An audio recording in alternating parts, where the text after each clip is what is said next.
Tawhiti Nena, bonsoir. Bonsoir Caroline. Vous êtes le président du parti Tahoturau.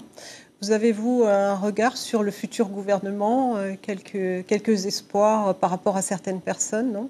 Non, je pense qu'il y a un nouveau il y a le président actuel qui a été élu, on le laisse faire et puis on espère qu'il va pouvoir atteindre les objectifs qui se sont fixés dans leur programme. Alors vous êtes confronté à la dure réalité des résultats après cette élection du 6 mai, 2% des voix sur toute la Polynésie. Quel est votre sentiment au lendemain de ce scrutin?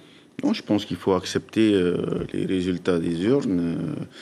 Pour ma part, j'en profite pour saluer tous nos référents dans les archipels, que ce soit au niveau des Marquises, des Australes, des Tuamotu-Gambier, des îles Sulu, ainsi que sur Tahiti et Moorea, car je sais que ce n'était pas évident encore de se lancer pour ces élections territoriales face aux trois gros partis.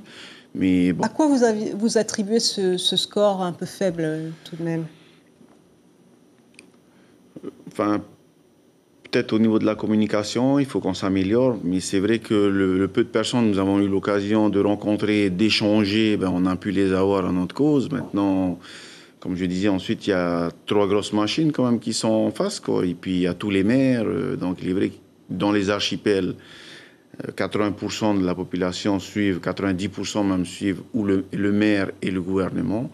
Sur Tahiti et Moorea, je dirais que les gens sont plus libres et donc ils ont plus d'ouverture, plus peut-être de marge pour pouvoir décider. Mais bon, on va reconnaître les résultats. On n'a pas été bon. Il faudra faire mieux dans 5 ans. Mais en tout cas, je remercie toutes les personnes qui sont montées sur cette liste. Ereo Manahuni, les partenaires, que ce soit les Verts, que ce soit Hiti Tauapi, que ce soit des personnes de la société civile, car c'était des personnes qui sont issues de la société civile, qui sont tous actifs et qui voulaient apporter quelque chose, un réel changement pour notre pays. Maintenant, la population n'est pas prête, mais on sera là dans 5 ans, car on avait un programme certes ambitieux, mais réalisable. Oui, alors satisfaction tout de même au vu des résultats au municipal de 2014 à Papeete, 38,9% face à Michel Buyard et Juliette Fa. Vous pensez vous représenter en 2020? Oui, tout à fait. Il est vrai que dans 2 mois déjà, nous allons renouveler, nous aurons une assemblée générale au sein de Tahoturau.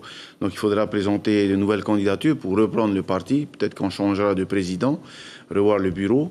En ce qui concerne Papeete, c'est sûr qu'on se préparera. On a 2 ans pour se préparer.